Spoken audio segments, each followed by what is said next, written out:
Paris ഒളിമ്പിക്സിൽ ഇന്ത്യക്ക് രണ്ടാം മെഡൽ. പുരുഷ ജാവലിൻ ത്രോയിൽ നീരജ് ചോപ്ര വെള്ളി മെഡൽ നേടി.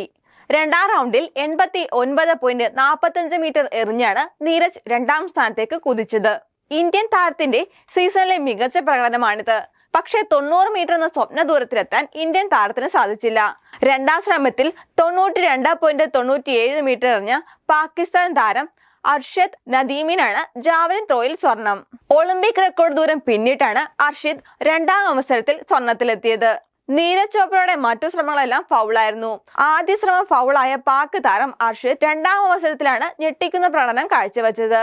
92.97 മീറ്റർ എറിഞ്ഞ് പാക് താരം ഒളിമ്പിക് റെക്കോർഡിട്ടു. മൂന്നാം ചാൻസിൽ അർഷദ് 88.97 മീറ്റർ പിന്നിട്ടു. ആദ്യ 3 റൗണ്ടുകൾക്ക് ശേഷം 8 താരങ്ങൾ അവസാന റൗണ്ടുകളിൽ കടന്നു.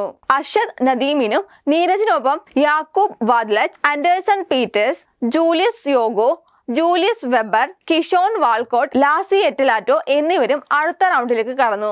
അവസാന ശ്രമത്തിൽ പാകിസ്ഥാൻ താരം 91.79 മീറ്റർ എറിഞ്ഞു. 88.54 മീറ്റർ ദൂരം എറിഞ്ഞ ഗ്രനാഡെ താരം ആൻഡേഴ്സൺ പീറ്റേഴ്സിനാണ് വെങ്കല മെഡൽ. ഒളിമ്പിക്സിൽ 2 വ്യക്തിഗത മെഡൽ നേടുന്ന 4ാമത്തെ ഇന്ത്യൻ താരമാണ് നീരജ്. PV സിന്ധു, സുശീൽ കുമാർ, മനു ഭാക്കർ എന്നിവരാണ് മുൻപ് ഈ നേട്ടം കൈവരിച്ചവർ. ടോക്കിയോ ഒളിമ്പിക്സിൽ പാകിസ്ഥാൻ താരം അർഷദ് നദീം 5ാം സ്ഥാനത്തായിരുന്നു ഫിനിഷ് ചെയ്തത്. ഇത്തവണ സ്വർണം നേടിയ അർഷദ് നദീമാണ് പാരീസിൽ പാകിസ്ഥാന്റെ ഏക മെഡൽ ജേതാവ്. നോർവേ താരം ആൻഡ്രിയാസ് തോക്കിൻഡ്രസിന്റെ റെക്കോർഡാണ് പാക് താരം പാരീസിൽ മറികടന്നത്. 2008 ഒളിമ്പിക്സിൽ ആൻഡ്രിയാസ് 90.57 ദൂരം പിന്നിട്ടിരുന്നു.